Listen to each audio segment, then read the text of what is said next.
time for The View, America. Angelina Jolie's latest surprising announcement, the eye-opening extreme measures she just took for her family.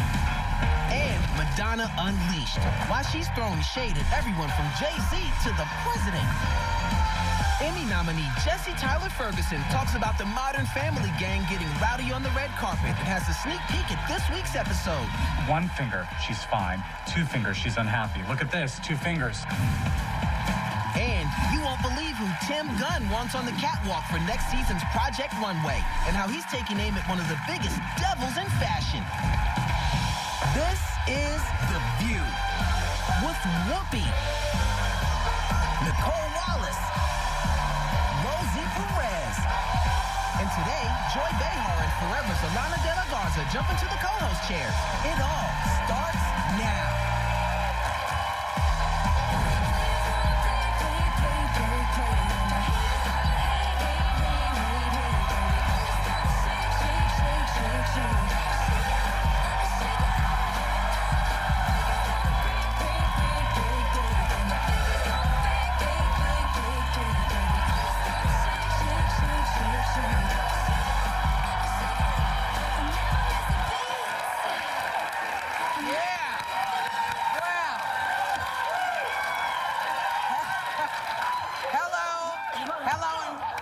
To The View, y'all. Welcome to The View. Thank you for coming. This audience is on something. It is on something. It is on adrenaline because they're happy to be here and we're happy to see y'all. So, in an Us Weekly interview, Madonna not only takes a few shots at Jay-Z and Kim Kardashian, she's also baffled at why she still hasn't been invited to the White House and wonders if she's too controversial. Why the face? Why the long face? Why the face? Because maybe she is too controversial. Maybe he's not into her music. Maybe she's not. Maybe she's not. Maybe Beyonce and Jay-Z. That's his music. Can I just say though, there are not very many things about being a Republican president when it comes to Hollywood that are better than being a Democratic president. Because when you have your convention, nobody famous comes. It's hard. You know, it's hard. But the really good thing about being a Republican president is that Madonna never wants to visit you, and you never have to. You never have to take press calls like the White House press secretary who's fielding questions about Syria and Afghanistan and Iraq and the economy. Today, we'll have to go ask the president, sir, how do you want me to deal with questions about Madonna never being invited here? And Obama's going to be like, are you kidding me? I mean, this is so funny to me. She also dissed Beyonce and said, the person I want to meet is Obama. When the heck am I going to get to meet him? He just needs to invite me already. He probably thinks I'm too shocking. I doubt it. I'm serious. If I was a little bit more demure, or if I was like married to Jay-Z, hey, if Jay would take me as his second wife, then I'd score an invitation. So she dissed Obama. She dissed your queen. Yeah, and I think it was a cheap shot. And I love you, Madonna. You know that. You're my girl. But that was a really cheap shot at Beyonce because Beyonce doesn't need Jay-Z. All due respect to Jay, and I love him too, but doesn't need Jay-Z to be invited to the White House. She does not. Jay-Z needs her. I mean, I'm serious. The Obama girls are giant Beyonce fans, and I'm sure that the Obama's connection to Beyonce is She deeper. needs to find herself a nice 25-year-old and call it a day. I'm with you. I love it. Get over yourself. But you know, people who were excited and were invited to the White House were 5 little Girl Scouts who were honored at the White House for an invention that they built out of Legos that helps paralyzed and arthritic people turn pages when they read. Wow. And the Scouts and the president wound up comparing resumes. Take a look. Have you been having fun? Yes. Yeah. Well, I'm thrilled to have you guys here. Have you ever had a brainstorming session yourself? I have had a couple brainstorming sessions, but I didn't come up with anything this good. Yeah, so you guys are already better brainstormers than I am. You know, I mean, I came up with things like, you know, healthcare.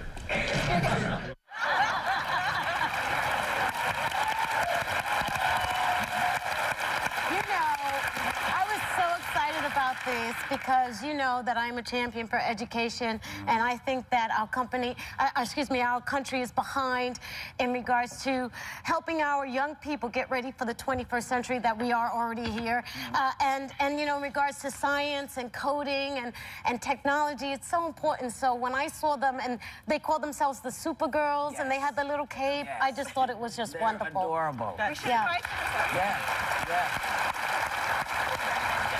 And I just want to say that the Supergirls were the youngest of 35 winners showing inventions at the fair. And so this was fantastic. They're 6. You know, there's 6.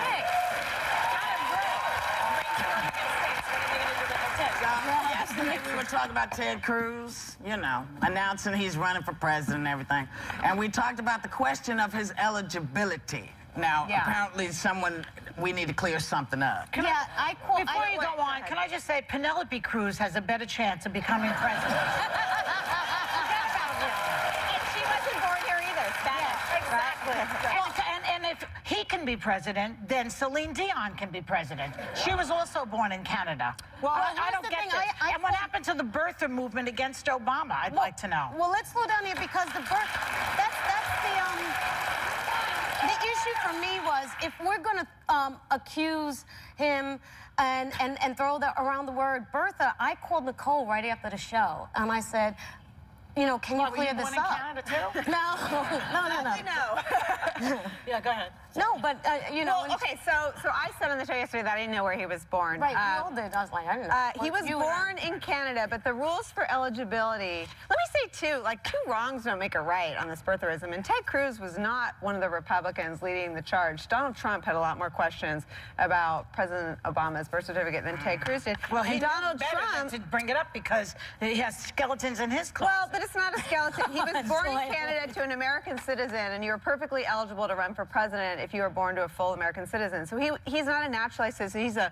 He's a full-fledged American citizen and was since birth. So he's completely eligible to run for president. Now, I also said yesterday that his eligibility to run for president will be the least of his problems. He's got political problems because it's a very crowded Republican field. And I watched his announcement speech. I know you did, too. Yeah, I did. And the greatest thing I will say about it is he did the whole thing. First of all, his family's fantastic. 2 beautiful young daughters, and his wife is really smart. And some people think she's the brains in the family. Yeah, but I'd agree.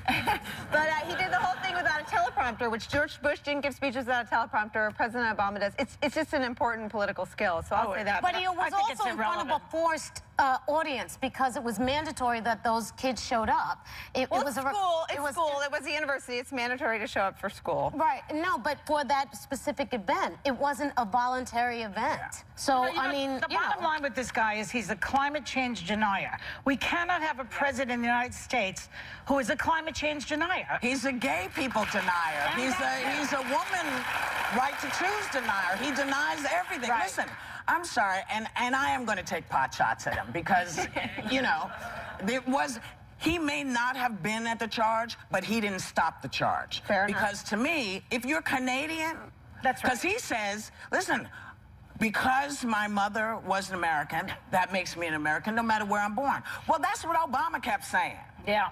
His mother was an American. What the hell? But it wasn't Ted Cruz who demanded to see the birth certificate. No, but he never stood up and said, hey, this is a ridiculous argument. Let's get on to the real stuff. I wish more Republicans had. Right. It is a ridiculous. I think so. According to what we read today, Donald Trump also was questioning Cruz's birth status also. He is. Well, Donald, read the statute. It will tell you exactly how this crap works. We'll okay, babe? To you. And both Ted, I just want to let you know that Canada is a completely different country. You know, I know that you were thinking that it was part of the U.S. Though. We're very close. We have a border, but it's not the same as Hawaii, which is actually part of the United States. So, speaking of dancing, last night on Dancing with the Stars, Patti LaBelle, did you like that? I did. All right. I did. Because, you know, it is a dance when you're trying to figure out what country you come from. Patti LaBelle was the VIP in the club with her standout performance. Check it out. Don't give me a hug, give me a rub. When I pull up out front, you see the Benz don't do it. When I roll 20 deep, so it's drama in the club. Now that I roll with Dre, everybody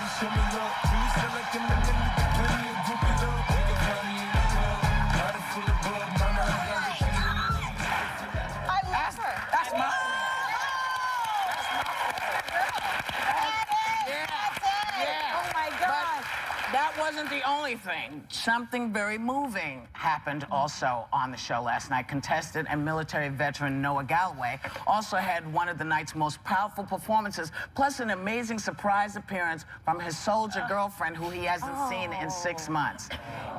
And it was just very, and you know, it was lovely. It was a beautiful, I didn't watch the whole show, I saw the highlights, but I thought those were beautiful. And you know what? There's so much beauty in the world. We're gonna go find some more and then we'll come back with more Hot Topics.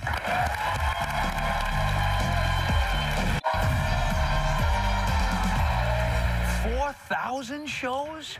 I think the Tony Danza show lasted 365. Oh, well, congratulations. Congratulations. This Friday, we're celebrating a landmark 4,000 shows with one historic blowout bash. And we're calling out all superfans who want to join the party. Think you know all there is to know about The View?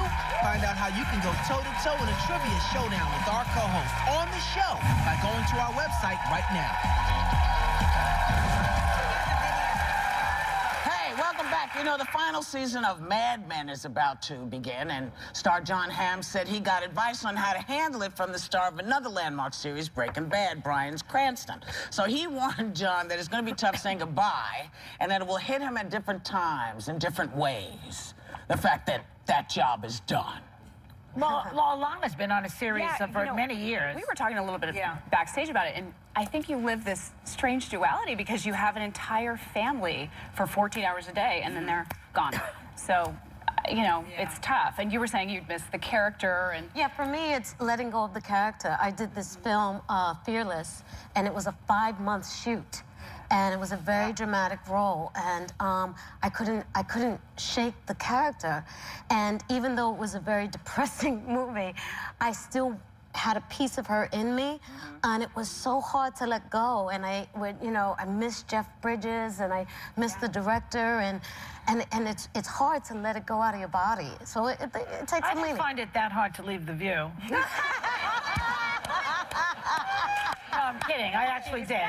It was rough. It was like 16 years of being here, and then I missed all my friends mostly. Yeah. I remember driving into the White House for the last time because you can't get back in the building. You know, you give up your badge.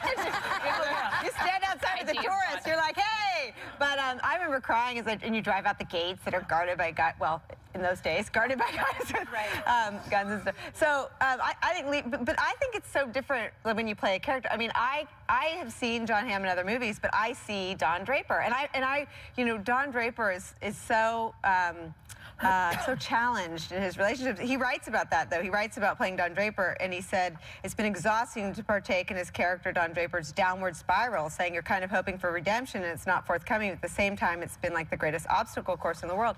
And the thing I'm going to miss about Mad Men is every season, you know, even if he has a new wife or a new lover, you're sort of like rooting for him to have his happy ending. Yeah, and I, you know, I could have watched it forever because I think they're all exquisite. What type of happy ending? I was just thinking. Well, romance. Romance. Sorry. I think he has plenty of those. Yeah. But you empathize with him. You feel as though he had a difficult childhood, that he had a hard time. It's like making so the bad you want guy a him good guy, to, and you want him to succeed. he's just a perfectly written character. I mean, I think so Jon Hamm gorgeous. You just want him to do well. I do. I mean, I think he does fine, but I'm gonna miss the show. I love the show. I've watched every episode, every season. It's one of the things I sneak watch ahead of my husband and lie about, and I'm sad it's ending. Wow. Yeah. That's freaky. Cheating with the TV stars. Yeah, to me, I don't know.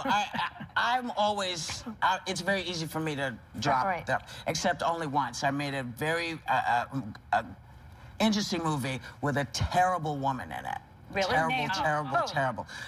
The character I was playing. Oh, the woman was terrible. The woman was terrible. Oh, I thought it was another actress. I was getting excited. I know.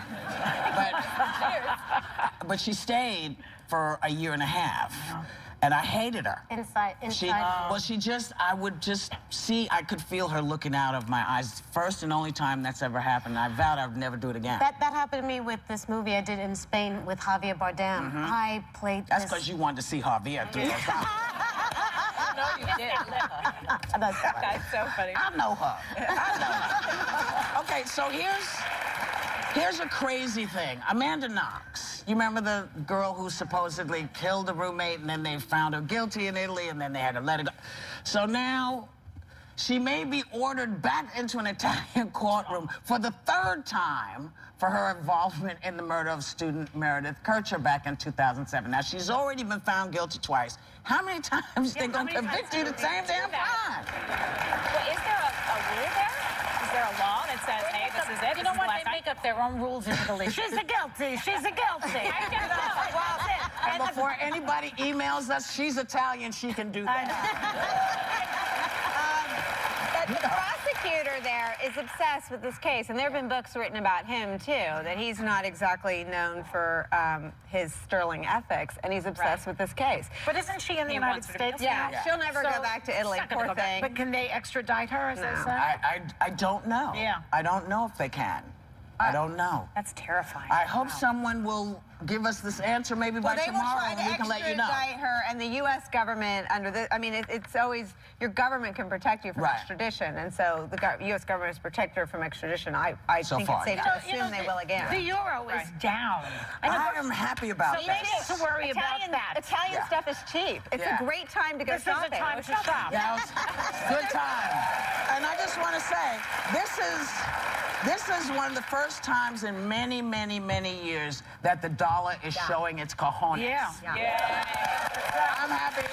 And whether you want to give it to Obama or not, I'm going to give him a little bit of this because, you know... Well, the dollar dropped when Bush was in office, and so now it's not. So, hello, you do the math. We'll be right back with more Hot Topics. The movie was romantic, but it didn't end well.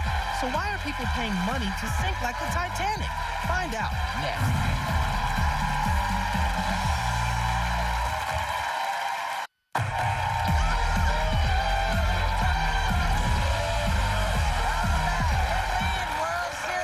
Monet Davis, the fabulous Monet Davis, was recently slammed by a bonehead college baseball player who tweeted, "Disney is making a movie about Monet Davis." What a joke. That got rocked by Nevada. Now, the player was kicked off his team, but Monet went on ESPN to ask that he be reinstated. Take a look. I mean, everyone makes mistakes, and everyone deserves a second chance. And, I mean, it's not... I mean... I know he didn't mean it in that type of way, and I know a lot of people get tired of me, like, just seeing me on TV, but sometimes you just gotta, like, just think about what you're doing before you actually do it. And I know he didn't, I know right now he's really hurt, and I know how hard he worked just to get to where he is right now. And so, I mean, it was pretty hurt on my part, but I know he's hurt even more. Wow. Okay. Her parents raised her right. Yeah, I mean, you've got 2 little kids. I mean, how do you raise a kid like that? I love this story. I think it's so beautiful. She's, what, 13? Yeah. She's, you know, she's smarter than most adults with that soul. Oh, it's beautiful. I love this story that she would stand up and speak her mind when like that. people express empathy. Because it is really, it's in low, what's the word, supply lately. Yes. And it's nice to see that a lot. I like it. Yeah. And somebody so shameful and so gross, and she stands up and says, hey, give him another chance. He fought for his dream, and so am I. And oh, it's beautiful. It's a very adult concept, you know, forgiveness. It's in, like you said, it's in short supply in this new generation. They want to. Well, she says, you know, I was hurt, but I know he's hurt even more because I don't think he meant it that type of way. Now, you know what school that baseball player goes to? Perhaps you might want to allow what she's feeling to move you, to let this guy come back so that he is standing in front of the team who knows what happened. Right. So they all see that somebody said, you know what? There before the grace of God go I. Yeah. Maybe you ought to bring him back. Now, there's a new game. Please, y'all. I think this will really excite you. There's a new game that will let you experience a very particular historic event, being on the Titanic while it's sinking. It lets you play the ship's captain, who decides which passengers to save.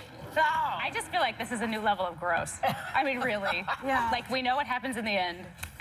You want to watch that? You want to go inside? You want to pick and choose? I don't need to go. I go on the subway every day. This is scary. You never know what's going to happen down there either. But people are crazy. Well, it's hard to know what's going to happen down there anytime. I know. But we were talking in the break in the room about that woman who wants to go to Mars. She know all these people, they want to go to Mars. They know they're not going to come back. They're never going to come back. They still want to go. They must really But you don't hear her husband complaining. No, he's like, bye. Baby, have a nice day. He hasn't said anything. We're going to go and come right back with Jesse Tyler Ferguson.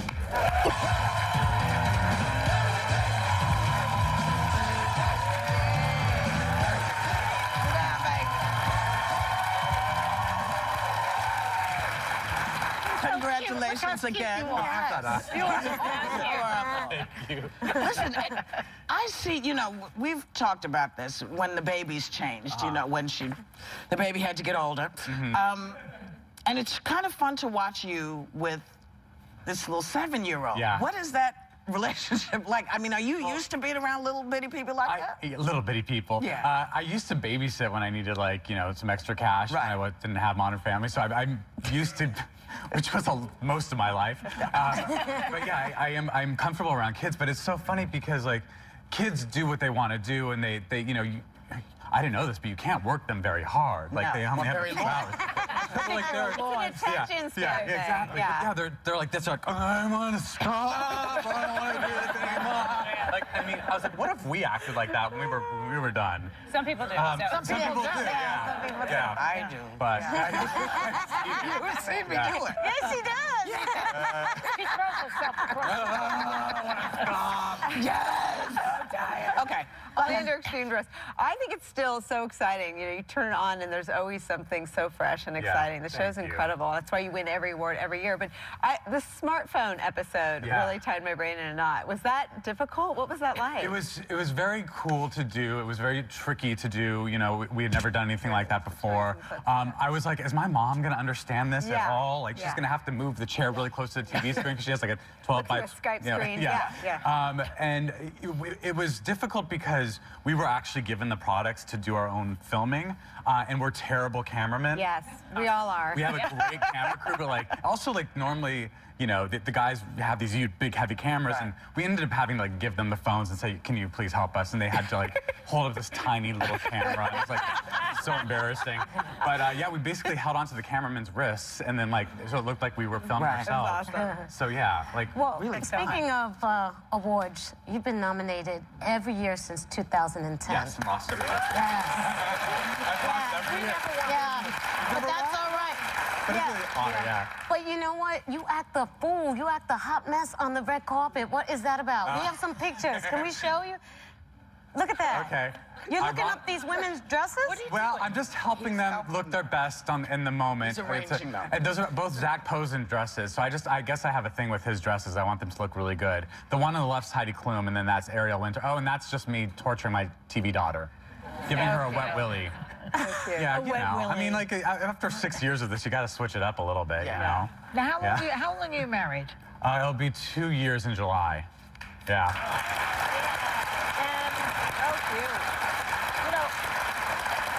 The only people I know who are getting married are gay these days. I know. Straight people are like, no, maybe 10 more years of it. I know. But what about kids? I mean, you might have the bug because of this I am pregnant. No. You look good. Big news. You're glowing. Terrible morning sickness. No, but you know, maybe in like 2 years. I don't know. Does anyone have an egg? Sorry, I got to do the last one. I have one last egg, and I will give it to you. You can have it. But you know the baby's going to be, you know. Okay by me.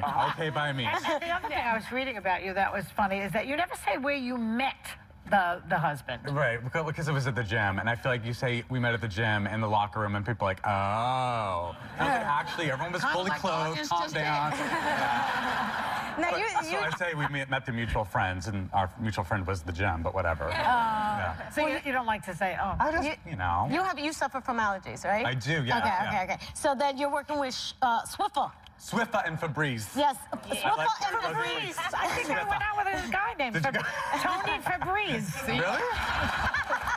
Fabrizio. I went out with him after you. Was he an allergen reducer? Not exactly.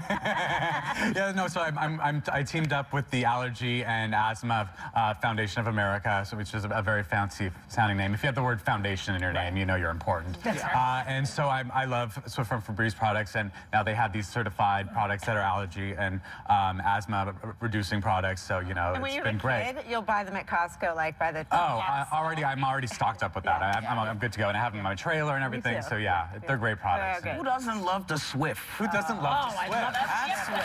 It's addictive. I live for the Swift. I love it. They have dusters now, too. I do. You gotta always gotta bring Febreze in the bathroom with you. Yeah. Just FYI. Jesse, we love you. Please come back as often as you want to. Thanks to Jesse Tyler Ferguson. Modern Family airs Wednesdays at 9 p.m. here on ABC. We'll be right back.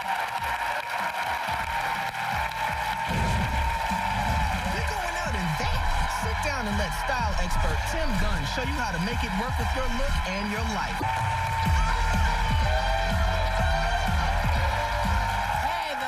Tim Gunn project goes far beyond the runway. It can change your life. Please welcome the author of The Natty Professor, a masterclass on mentoring, motivating, and making it work, the amazing and fabulous Tim Gunn.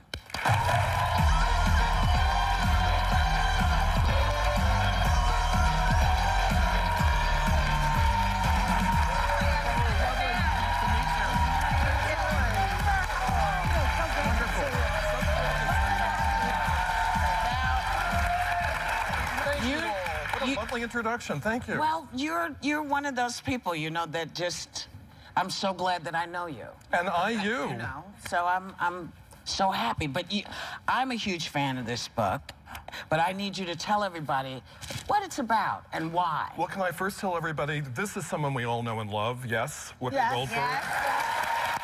She has such a huge, generous heart and is so kind and so giving. She wrote the most beautiful blurb for the back of the book. And I'm just deeply honored and deeply flattered, and it's gorgeous. Thank you, baby. Like you. Thank you so much. Well, as we all know, thank you. As we all know, there is a national conversation about education, and it's high time, and it's something that I wanted to participate in. Right. So the Natty Professor is my perspective on things. It represents my 29 years in a classroom and my 10 years as a mentor on Project Runway. So there's a lot of experience there. Yeah. I love you as an addition to the judging panel, too, because I think you bring all of the humanity to the process, because this is about fashion, but it's not. This is about people putting themselves on the line and their hearts on the line. And I wonder how, my mom's a teacher, and I think teachers have this special ability to do that. How much of this is teacher you in the... Well, I have to say, I think it's all teacher me. Yeah. I'm as a person, I think I'm inextricable from that teacher. And I have to say, I think everyone in this room is certainly a teacher in some way and a student as well. And if you can be a student, you can be a teacher and vice versa. And it's about curiosity and about wanting people to do their best. That's right. And I used to teach. I know. I was a stand-up. I was a high school English teacher, right? Which I love about. One of the many things I love about I would love to have had you as a teacher. No, you wouldn't. You damn Republican! Go to your seat! I was so strict. I was strict. I love that. Well, you know, you can't smile for 6 months if they make a living room out of it. So, tough love. Yeah. So, but you have this thing called TEACH philosophy. What is that exactly? I take the word teach, which I hope we all love, and I use it as an acronym. So T is for truth-telling, E is for empathy, A is for asking, C is for cheerleading, and H is for hoping for the best, which is about all that we can do. That's right. And those are the qualities that I believe every good teacher should possess. Right. You seem like such a sweetheart, and yet you take on somebody in the book that annoys me also. Anna Wintour, who is the editor of Vogue magazine, who perpetuates this constant image of the woman who is anorexic. And what's your beef with her? Is it the same as mine? It's not accepting responsibility for her actions, basically. And which actions? Like what? I mean, I think it's the way she navigates the world. Wherever she goes, she leaves flotsam and jetsam behind her. And other people have to pick it all up. What do you mean, she's a slob? Wreckage. I got it. Yeah. Wreckage. Emotional I saw wreckage. the movie. Yes. Emotional wreckage. I know. Well, Right, that's her. Right? Meryl Streep. I was on a plane with her and didn't know it, and a flight attendant came over to say hello, and of course I'm more than willing to say hello. I'm happy to. And she said, I think that's Anna Wintour over there. Do you think I could say hello to her? And I said, well, of course. So she went over to say hello, and Anna was reading, and she raised her arm only slightly, and this large man sitting next to her on the aisle stood up and said, I'm sorry, miss, you'll have to leave. And I thought, she can't even say hello. Wow. Anyway. A bodyguard on a plane? I never heard of such a thing. If you're Anna Wintour, you need as many bodyguards as you can have. I gotta ask you. I agree. You know, as a kid, you say you were antisocial, you hated school and sports, you had a terrible stuttering problem. Yes. At 17, you thought about taking your own life. I tried very hard. Oh, my God. So if you could use this as a teaching moment to someone who may be looking out of those 17-year-old eyes and contemplating the same thing, what will you say?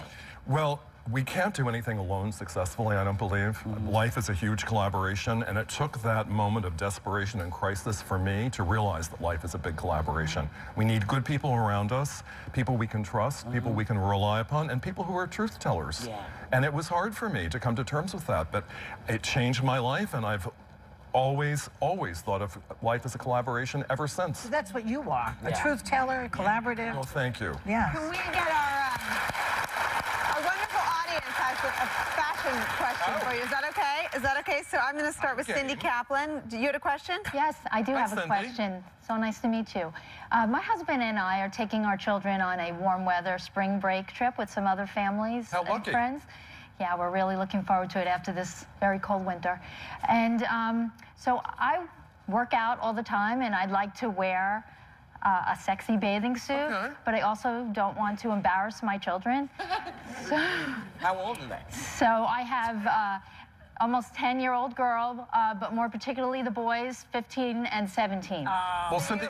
No, so what's an appropriate bathing suit for hot mama here? Yeah. Well, I mean, if you're talking about being poolside or at a beach, wear a two-piece. Please, by all means, boast about your great body, but don't do it anywhere else. Right, A bare midriff should not be bared. And no bikini, not a bikini. No, something that's more sophisticated. And that's more in style anyway now, too, right? Much I would more. wear a hefty bag. We have... that would look so good on me. Who's the next person? So we have a gentleman here with a question. Well, she actually took my bathing suit question, but I also have a question about bow ties. I don't know if you know this, Tim. Actually, you do because you designed one for me. But I have my own bow tie line. I know you do, Justice. And I want to know if you're getting better at tying your bow tie. So I was wondering if you might do a bow tie tying challenge. Oh, that sounds like a throwdown. Yeah. Come on up. Oh, you brought my tie. That's your tie that you designed. Yikes. All the proceeds from that went to marriage equality and LGBT rights. Excellent. That's right, no big deal. Okay, so... Yes, thank you. All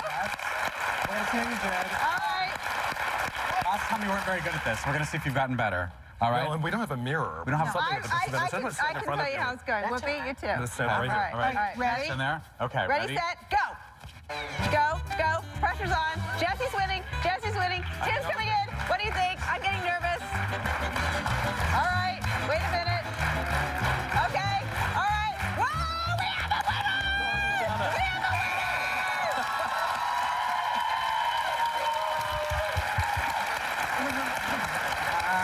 Thank you. I warned Jesse. I said I would probably embarrass him.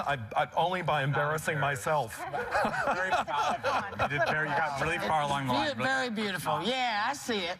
I see it. I might ignore it because I'm so happy to have these two sitting here. But we think Tim Gunn, members of our studio audience, are going home with a copy of his book, The Natty Professor. And we'll be right back.